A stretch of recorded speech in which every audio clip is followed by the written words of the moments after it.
जय हिंद दोस्तों।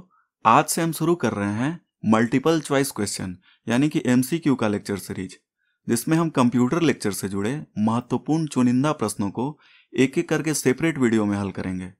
तो देखिए, किसी भी परीक्षा को क्रैक करने की एक अच्छी रणनीति है कि हम किसी अध्याय को पढ़ने के बाद उसी अध्याय से रिलेटेड महत्वपूर्ण प्रश्नों को भी हल कर लें, ताकि हम अपनी तैयारी को और बेहतर गति दे सकें। तो जैसा कि आप जानते हैं कि हमने पिछले अध्याय में कंप्यूटर के सामान्य परिचय को विस्तार से पढ़ा था। तो आइए सबसे पहले हम एक बार रिकॉल कर लेते हैं कि हमने पिछले अध्याय में क्या क्या पढ़ा था। तो सबसे पहले है व्हाट इज कंप्यूटर, कंप्यूटर क्या है।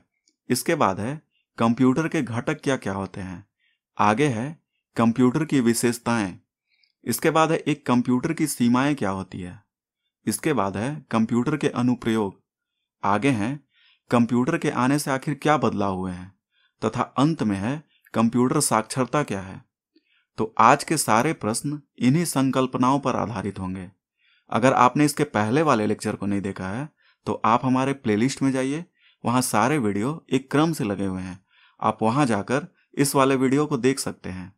और अगर आपने इस वीडियो को देखा था तो आइए ज़्यादा से ज़्यादा प्रश्नों को हल करने की कोशिश करते हैं। और अगर आप इस लेक्चर का पीडीएफ चाहते हैं तो ये है हमारे सोशल मीडिया हैंडल, यहाँ से आप इस लेक्चर का पीडीएफ डाउनलोड कर सकते हैं। तो चलिए दोस्तों, बिना देर किए लेक्चर की शुरुआत करते हैं। तो पहला प्रश्न है, भारत का पहला पूर्ण कंप्यूटरीकृत डाकघर कहाँ खोला गया था। तो आप ऑप्शन को देखिए। तो यहाँ सही उत्तर है ऑप्शन ए, नई दिल्ली। लेकिन अगर आपसे ये पूछा जाए कि भारत में पहला कंप्यूटर कहाँ स्थापित किया गया था, तो जवाब होगा कलकत्ता भारतीय सांख्यिकी संस्थान। आप इसे ध्यान में रखिएगा। अगला प्रश्न है, इनपुट के कंप्यूटर प्रोसेसिंग का परिणाम क्या होता है। आप ऑप्शन देखिए और थोड़ा समझने की कोशिश कीजिए। तो सही उत्तर है ऑप्शन सी, आउटपुट। तीसरा प्रश्न है, कंप्यूटर प्रोसेस का बुनियादी लक्ष्य क्या है। देखिए, कंप्यूटर वाले लेक्चर में हमने इसे बहुत ही विस्तार से पढ़ा है। आइए ऑप्शन देखते हैं। पहला है सूचना को डाटा में बदलना। देखिए, ये गलत है। कभी भी डाटा को सूचना में बदला जाता है। तो इसका सही उत्तर है ऑप्शन बी, डाटा को सूचना में बदलना। चौथा प्रश्न है, कंप्यूटर डाटा को मैनिपुलेट करता है जिसे कहते हैं। तो देखिए, मैनिपुलेट का मतलब कुशलता से काम करना होता है। तो अब आप ऑप्शन को देखिए और सही उत्तर तक पहुंचने का प्रयास कीजिए। तो सही उत्तर है ऑप्शन सी, प्रोसेसिंग। अगला प्रश्न है, कंप्यूटर डाटा को परिवर्तित करता है। ऑप्शन को देखिए। इसे हमने कंप्यूटर वाले लेक्चर में पढ़ा था कि कंप्यूटर डाटा को प्रोसेस करके सूचना में बदल देता है। तो सही उत्तर है ऑप्शन बी, सूचना। छठा प्रश्न है, निम्नलिखित में से कौन से कंप्यूटर के गुण हैं।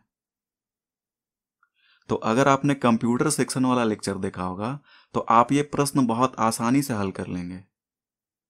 आइए ऑप्शन देखते हैं। पहला है त्रुटि रहित कार्य, ये सही है। अस्थाई भंडारण, ये सही है। गोपनीयता, देखिए ये भी सही है। मतलब कि ये सब कैरेक्टरिस्टिक्स ऑफ कंप्यूटर हैं। सही उत्तर है ऑप्शन डी, उपर्युक्त सभी। अगला प्रश्न है, चिन्हात्मक डाटा के उदाहरण है, यानी कि अल्फा न्यूमेरिक डाटा के उदाहरण है। तो देखिए, इसके अंतर्गत ना चिन्ह के अलावा अंक तथा अक्षर भी शामिल होते हैं। मतलब कि सही उत्तर है ऑप्शन डी, उपर्युक्त सभी। आठवां प्रश्न है, विश्व कंप्यूटर साक्षरता दिवस कब मनाया जाता है। देखिए, ये प्रश्न वनडे एग्जाम में बहुत बार पूछा गया है, तो इसका उत्तर आपको पता होना चाहिए। देखिए, 2 दिसंबर को कंप्यूटर लिटरेसी डे मनाया जाता है। तो सही उत्तर है ऑप्शन सी। अगला प्रश्न है, कंप्यूटर की आत्मा किसे कहा जाता है। देखिए, यह बहुत ही आसान सा प्रश्न है। तो यहां सही उत्तर है ऑप्शन ए, सॉफ्टवेयर, क्योंकि सॉफ्टवेयर को हम आत्मा की तरह छू नहीं सकते हैं।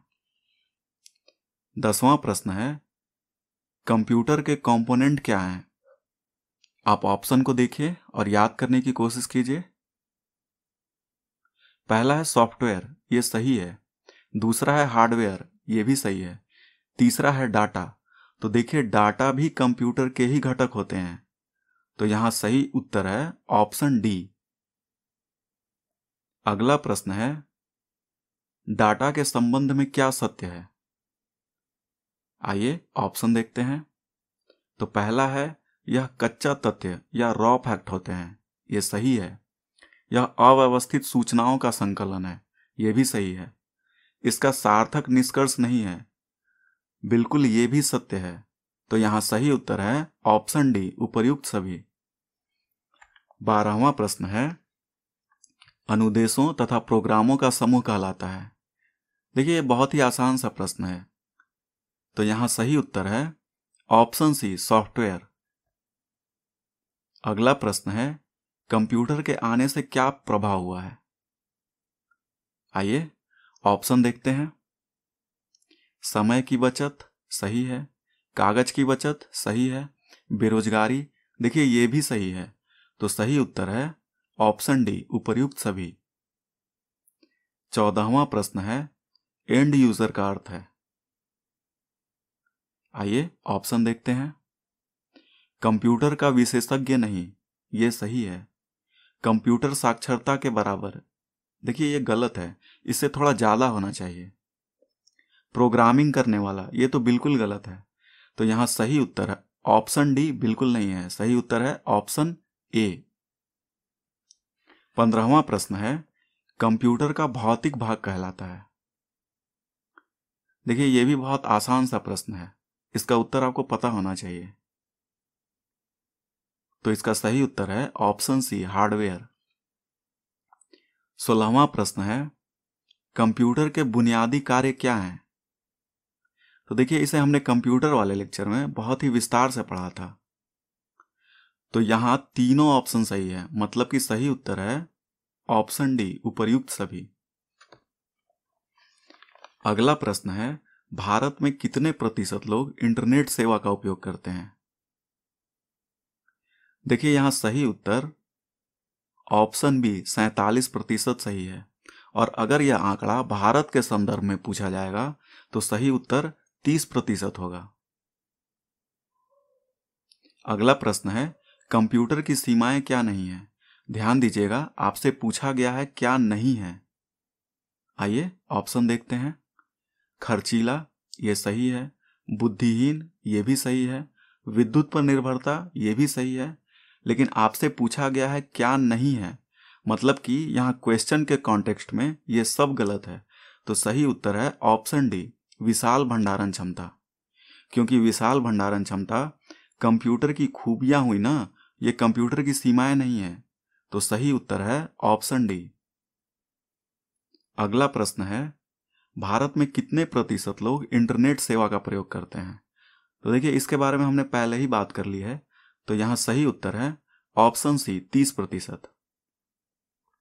20वां प्रश्न है कंप्यूटर साक्षरता क्या है? आप ऑप्शन को ध्यान से देखिए। तो पहला है कंप्यूटर की पूर्ण जानकारी होना, यह गलत है। किसी मान्यता प्राप्त संस्थान से डिग्री प्राप्त होना, यह तो बिल्कुल नहीं है। अगला है अपने दैनिक जीवन में कंप्यूटर का उपयोग कर पाने में सक्षम होना, तो यह बिल्कुल सही ऑप्शन है। तो यहां सही उत्तर है ऑप्शन सी। तो आज का लेक्चर आपको कैसा लगा?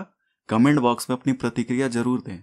अगर वीडियो पसंद आया हो तो चैनल को लाइक, शेयर, सब्सक्राइब जरूर कीजिए। धन्यवाद।